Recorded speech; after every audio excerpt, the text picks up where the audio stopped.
StarCraft 2, Wings of Liberty, released July 26, 2010 on Windows. Victory looks different. Yes, the United Earth Directorate is no more and the Overmind has finally been destroyed. The Terran world Tarsones now lies in ruins, as does the Protoss homeworld of Aya. The Queen of Blades, formerly known as Sarah Kerrigan, is still out there and Arcturus Mengsk's administration turns out to be even more dangerous than the Confederacy. No wonder that 4 years after the events of StarCraft, Brood War, Jim Raynor is trying to drown his sorrows with booze while helping the rebels on Marsaa in the fight against Mengsk's dominion.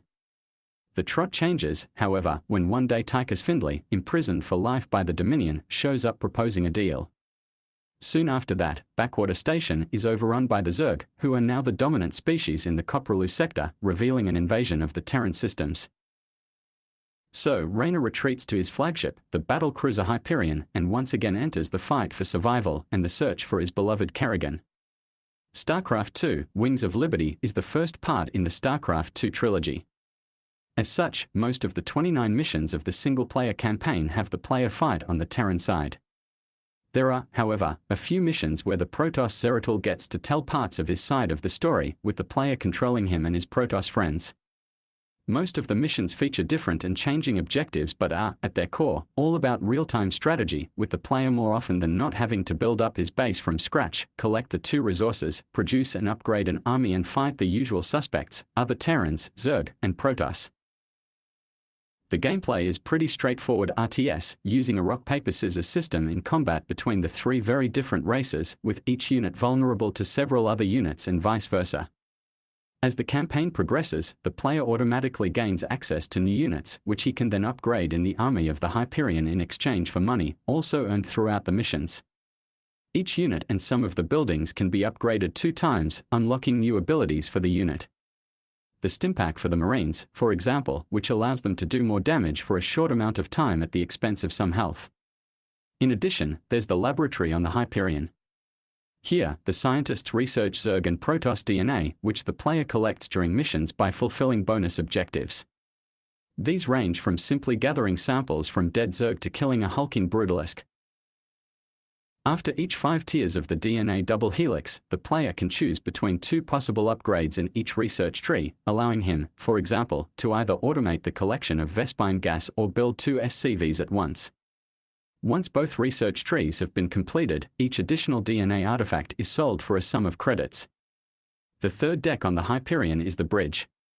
Here, the player chooses one from up to 3 missions as his next assignment, has the ability to replay both the in-game cutscenes and the rendered sequences, and replay old missions, e.g. on a higher difficulty level to earn additional achievements or to discover the consequences of different choices as the branching plot unfolds.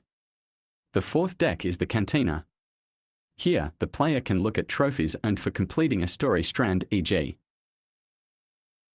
all missions given by Tychus, watch the news, hire mercenaries, who will then become available in all upcoming missions in exchange for resources, or play a round of The Lost Viking. The latter is a full-blown vertical scrolling shooter like Raptor, Call of the Shadows, built with the included StarCraft Galaxy editor and featuring many elements of the main game. StarCraft 2, Wings of Liberty also offers an extensive multiplayer mode which differs greatly from the single-player experience.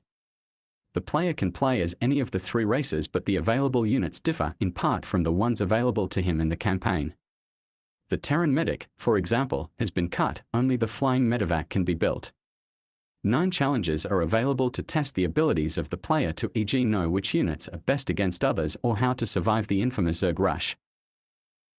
In addition, after entering the multiplayer, the player has to play several practice rounds during which the game judges his skill and throws him in one of the 5 leagues, bronze, silver, gold, platinum, and diamond, and activates the matchmaking feature. Here, or in custom games, he can fight against up to 8 players on 61 maps, some of which are specially made beginners versions of other maps to prevent early rushes. The maps are divided into several categories based on gameplay type, like Coup, simple free-for-all or team matches, and the number of players, 8 being the largest number of players a map can hold. Bots are available to fill up open slots, and additional achievements are waiting to be earned in order to unlock new avatar pictures or troop banners.